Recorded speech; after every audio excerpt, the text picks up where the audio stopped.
Hello everyone. ഇന്ന് ഞാൻ വന്നിട്ടുള്ളത് നമ്മളുടെ 10ാം ക്ലാസ്സിന്റെ ഫിസിക്സിന്റെ 3ാമത്തെ ചാപ്റ്റർ ആയിട്ടുള്ള the world of colours and വിഷന്റെ 4ാമത്തെ പാർട്ടുമായിട്ടാണ്. അപ്പൊ ഇതുവരെയുള്ള ഭാഗങ്ങൾ കാണാത്തതായിട്ട് ആരെങ്കിലും ഉണ്ടെങ്കിൽ ആ വീഡിയോസ് ഒക്കെ ഒന്ന് കണ്ടതിന് ശേഷം ഈ വീഡിയോ കാണാനായിട്ട് ശ്രമിക്കാം. അപ്പോൾ ഇന്ന് നമ്മൾ നോക്കാനായിട്ട് പോകുന്നത് ഇലക്ട്രോ മാഗ്നറ്റിക് സ്പെക്ട്രമാണ്. അതിനു മുന്നേ ഇവിടെ ഒരു കുട്ടി ഒരു കാര്യം പറയുന്നുണ്ട് അല്ലെ, എന്താണ്? Are there any other components in sunlight besides visible light? നമ്മൾ പഠിച്ചിട്ടുണ്ടായിരുന്നു അല്ലെ, സൂര്യനിൽ നിന്ന് വരുന്ന ലൈറ്റ് അല്ലെ, വൈറ്റ് ലൈറ്റ് ആണ്. ആ വൈറ്റ് ലൈറ്റ് 7 കളേഴ്സ് അല്ലെ, 7 കളേഴ്സിലാണ് നമുക്ക് കാണാനായിട്ട് പറ്റാന്നാണ് നമ്മൾ കഴിഞ്ഞ ക്ലാസ് വരെ പഠിച്ചിട്ടുള്ളത്. അപ്പൊ ഇവിടെ ചോദിച്ചിട്ടുള്ളത്, ഈ ഒരു സൂര്യനിൽ നിന്നും വരുന്ന ലൈറ്റിൽ ആകെ നമ്മളുടെ കാണാൻ പറ്റുന്ന അല്ലെ, കാണാൻ പറ്റുന്നതെന്ന് വെച്ച് കഴിഞ്ഞാൽ എന്താ? വിസിബിൾ ആയിട്ടുള്ള അല്ലെ, നമ്മളുടെ വിസിബിൾ ലൈറ്റ് 7 കളർ ആയിട്ടുള്ള നമ്മളുടെ വിസിബിൾ ലൈറ്റ് മാത്രമാണോ ഉള്ളത് എന്നാണ് ചോദിച്ചിട്ടുള്ളത്. അതിനുള്ള ഉത്തരം നമ്മൾ ഇലക്ട്രോ മാഗ്നറ്റിക് സ്പെക്ട്രത്തിലൂടെയാണ് നോക്കാനായിട്ട് പോകുന്നത്. ഓക്കെ, എന്താണ്? സൂര്യന്റെ പ്രകാശം അല്ലെ, സൺലൈറ്റിൽ എന്താണ് വിസിബിൾ ലൈറ്റ് മാത്രമാണോ ഉള്ളത് എന്നാണ് നോക്കാനായിട്ട് പോകുന്നത്. We feel hot when sunlight falls on our body. Yes, നമ്മളുടെ ശരീരത്തിലേക്ക് സൂര്യപ്രകാശം വന്നു കഴിഞ്ഞാൽ നമുക്ക് എന്ത് പറ്റും? ഒരു ചൂട് അനുഭവപ്പെടും. Sunlight is beneficial to our body. Yes, നമ്മളുടെ സൂര്യപ്രകാശം എന്താ? നമ്മളുടെ ശരീരത്തിന് ആവശ്യമുള്ളൊരു ഇതാണ് അല്ലെ. കാരണം എന്താ? സൂര്യപ്രകാശത്തിൽ നിന്നാണ് നമ്മൾക്ക് വൈറ്റമിൻ ഡി ഒക്കെ കിട്ടുന്നത് അല്ലെ. But do you know that excessive exposure to sunlight is harmful? What could be the reason for this? Yes, നമ്മൾ നല്ല വേനൽക്കാലത്തൊക്കെ സൂര്യൻ അധികം കൊണ്ടു കഴിഞ്ഞാല് നമുക്കിങ്ങനെ പൊള്ളലൊക്കെ ഏൽക്കാറില്ല അല്ലെ, പൊള്ളലൊക്കെ ഏൽക്കാറുണ്ട്. എന്ന് വെച്ച് കഴിഞ്ഞാൽ നമ്മൾ സൂര്യപ്രകാശം തീരെ കൊള്ളാണ്ട് നിൽക്കരുത്, കൂടുതൽ അല്ലെ, എക്സസീവ് എക്സ്പോഷർ എന്ന് വെച്ച് കഴിഞ്ഞാൽ എന്നാ, കൊള്ളാൻ കഴിയുന്നതിനേക്കാൾ കൂടുതലായിട്ടുള്ള അല്ലെ, കൂടുതലായിട്ട് നമ്മൾ സൺലൈറ്റിൽ പോയി നിന്ന് കഴിഞ്ഞാൽ അതെന്താണ്? നമുക്ക് ഹാംഫുൾ ആണ്. അതിന്റെ കാരണം എന്താന്ന് വെച്ച് കഴിഞ്ഞാൽ, sunlight contains infrared and ultraviolet radiations in addition to visible light. നമ്മൾ ഫസ്റ്റ് ചാപ്റ്ററിൽ ശബ്ദതരംഗങ്ങൾ അല്ലെ, സൗണ്ട് വേവ്സിൽ ഇൻഫ്രാറെഡും അൾട്രാവയലറ്റ് റേഡിയേഷൻസിനെയും കുറിച്ച് പഠിച്ചിട്ടുണ്ടായിരുന്നു അല്ലെ. ഇൻഫ്രാറെഡ് എന്തായിരുന്നു? നമ്മളുടെ 20 ഹെഡ്സിന് താഴെ ഉള്ളതിനെയാണ് നമ്മൾ 20,000 ഹെഡ്സിന് താഴെ ഉള്ളതിനെയാണ്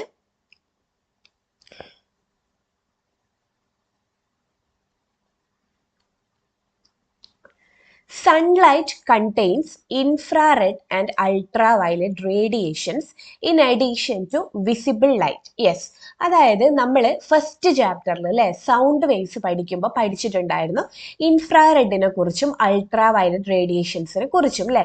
20 ഹെഡ്സിന് താഴെ ഉള്ളതിനെ ഇൻഫ്രാറെഡ് എന്നും 20 കിലോ ഹെഡ്സിന് മേലെ ഉള്ളതിന് അൾട്രാവയലറ്റ് റേഡിയേഷൻസ് അല്ലെ, സൗണ്ട് റേഡിയേഷൻസ് ആണ് പറഞ്ഞിട്ടുള്ളത് അല്ലെ. അപ്പോൾ നമ്മളുടെ ഈ സൺലൈറ്റ് അല്ലെ, നമ്മൾ ഇത്രയും നേരം എന്താ പഠിച്ചിട്ടുള്ളത്? സൺലൈറ്റിൽ ആകെ നമുക്ക് കാണാനായിട്ട് പറ്റുക 7 വിസിബിൾ ലൈറ്റ് അല്ലെ, നമ്മളുടെ 7 വിസിബിൾ ലൈറ്റിനെ മാത്രമായിരുന്നു കാണാനായിട്ട് പറ്റാന്നായിരുന്നു നമ്മൾ പഠിച്ചിട്ടുള്ളത്. പക്ഷേ സൺലൈറ്റിൽ എന്തും കൂടിയുണ്ട്? നമ്മളുടെ ഇൻഫ്രാറെഡും അൾട്രാവയലറ്റ് റേഡിയേഷൻസും കൂടി എന്തിലുണ്ട്? നമ്മളുടെ സൺലൈറ്റിൽ ഉണ്ട്. The infrared radiation in sunlight is the main reason for the heat in the sun's rays. അല്ലെ, സൂര്യന്റെ വെളിച്ചത്തിന് ചൂട് വരാൻ കാരണക്കാരൻ ആരാണ്? നമ്മളുടെ ഇൻഫ്രാറെഡ് റേഡിയേഷൻ ആണ്. എന്താണ്? സൂര്യന്റെ അല്ലെ, സൂര്യന്റെ ലൈറ്റിന് ചൂട് അല്ലെ, heat, main reason for the heat in sun rays ആരാണ്?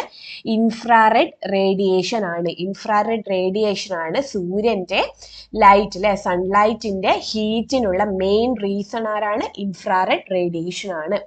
In the activity shown in figure 2.2b, അതായത് നമ്മൾ ലെൻസസ് എന്നുള്ള ചാപ്റ്ററിൽ ഒരു കോൺവെക്സ് ലെൻസ് അല്ലെ, ഒരു കോൺവെക്സ് ലെൻസ് യൂസ് ചെയ്തിട്ട് സൺലൈറ്റ് ഫോളോ ചെയ്യിപ്പിച്ചു അല്ലെ, ഒരു കോൺവെക്സ് ലെൻസ്. എന്നിട്ട് ഇവിടെ ഒരു പേപ്പർ വെച്ചതിന് ശേഷം ഈ സൺലൈറ്റിനൊക്കെ ഒരു പോയിന്റിലേക്ക് നമ്മൾ കൺവേർജ് ചെയ്ത് ഈ പോയിന്റിൽ എന്ത് കാണാനായിട്ട് പറ്റി?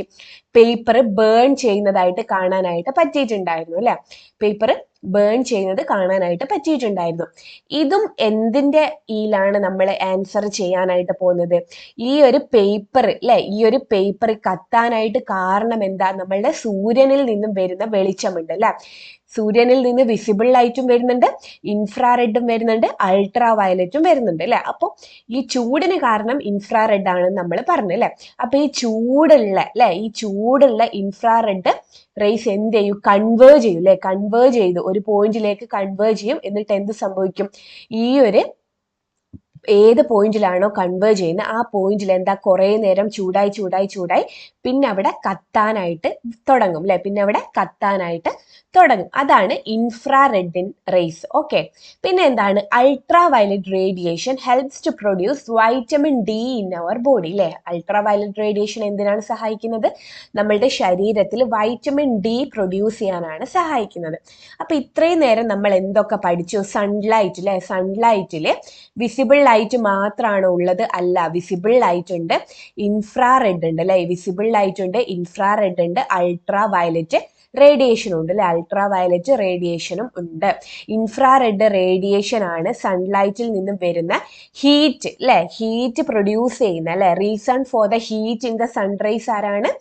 ഇൻഫ്രാറെഡ് റേഡിയേഷൻ ആണ്. അൾട്രാ വയലറ്റ് റേഡിയേഷൻ എന്തിനാണ്? നമ്മളുടെ വൈറ്റമിൻ ഡി അല്ലെ, നമ്മളുടെ ശരീരത്തിൽ വൈറ്റമിൻ ഡി പ്രൊഡ്യൂസ് ചെയ്യാനാണ് അൾട്രാ വയലറ്റ് റേഡിയേഷൻ യൂസ് ചെയ്യുന്നത്. അപ്പൊ സൺലൈറ്റിൽ എന്തൊക്കെയുണ്ട്?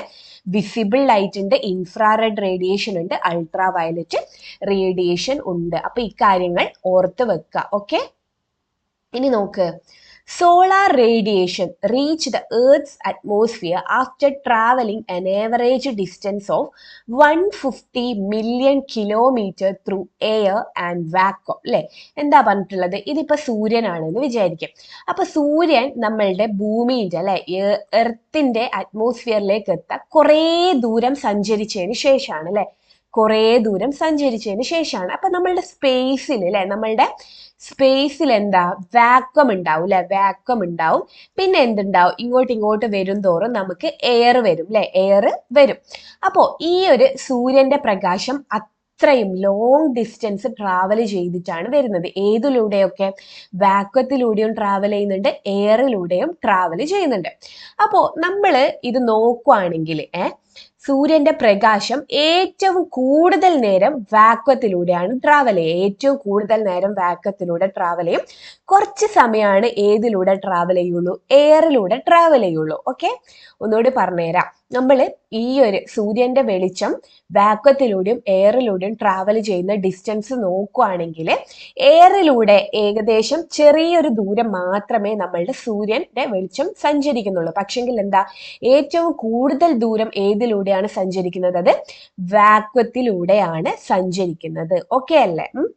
The distance it travels through air is negligibly small compared to that in vacuum അല്ലെ.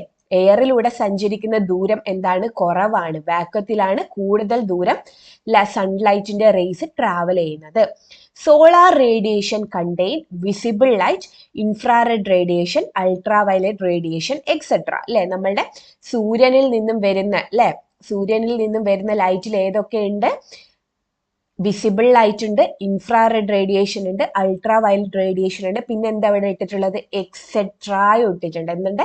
എക്സെട്ര എന്ന് വെച്ച് കഴിഞ്ഞാൽ എന്താ? വേറെയും ആരൊക്കെയോ ഉണ്ട് അല്ലെ. വേറെയും ആരൊക്കെയോ ഉണ്ട് എന്നർത്ഥം അല്ലെ. ആദ്യം നമ്മൾ പഠിച്ചു സൂര്യന്റെ വെളിച്ചത്തിൽ ആര് മാത്രമേ ഉള്ളൂ? വിസിബിൾ ലൈറ്റ് മാത്രമേ ഉള്ളൂ എന്ന് പഠിച്ചു. പിന്നെ എന്ത് പഠിച്ചു? ഇൻഫ്രാറെഡ് ഉണ്ട് എന്ന് പഠിച്ചു. പിന്നെ എന്ത് പഠിച്ചു? അൾട്രാ വയലറ്റ് ഉണ്ട് എന്ന് പഠിച്ചു. ഇനിയും എന്താണ്? ഇനിയും കുറച്ചും കൂടി ആൾക്കാർ ഇതിലേക്ക് വരും. ഓക്കെ. ഇനിയും കുറച്ചും കൂടി ആൾക്കാർ ഇതിലേക്ക് വരും. ഓക്കെ അല്ലേ?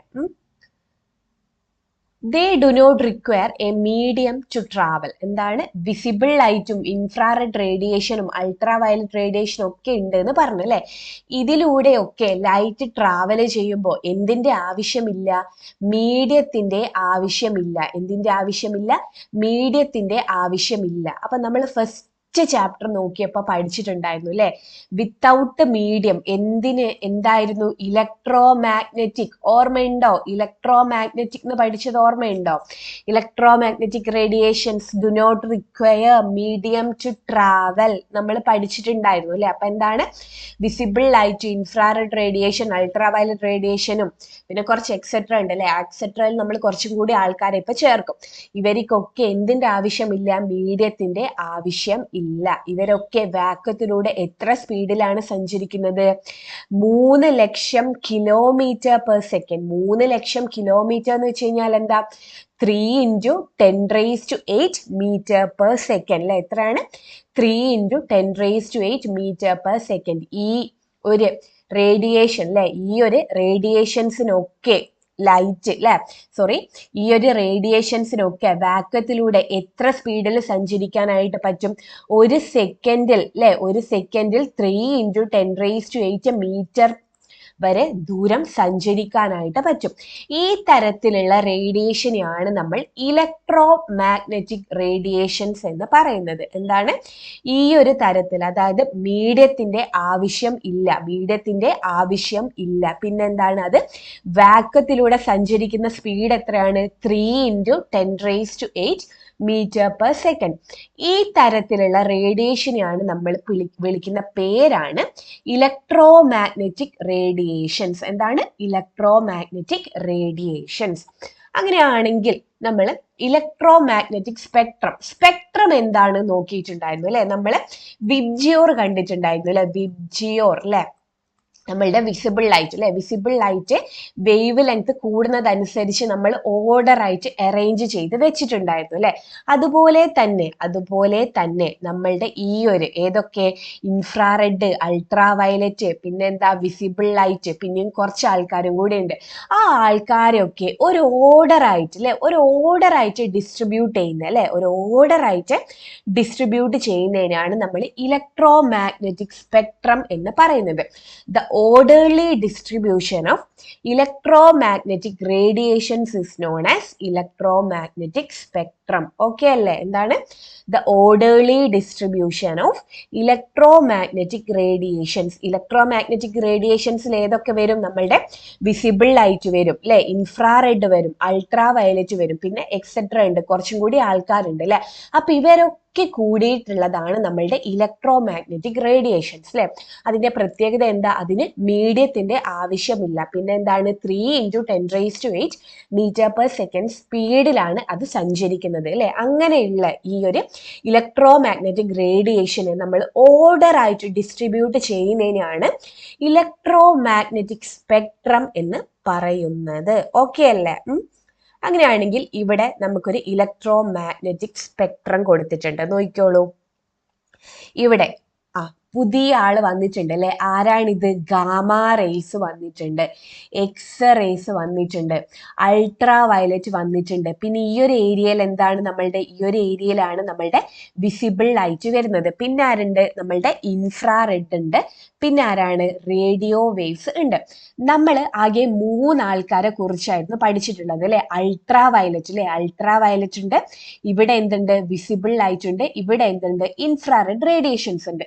ഇത്രയാണ് നമ്മൾ പഠിച്ചിട്ടുള്ളത്. അപ്പോ ഇതിന്റെ താഴെ അല്ലെ, അൾട്രാ വയലറ്റിന്റെ താഴെ ആരൊക്കെ വരുന്നുണ്ട്? എക്സ്റേയും ഗാമാറേയും വരുന്നുണ്ട്. ഇൻഫ്രാറെഡിന്റെ മേലെ ആര് വരുന്നുണ്ട്? റേഡിയോ വേവ് വരുന്നുണ്ട്.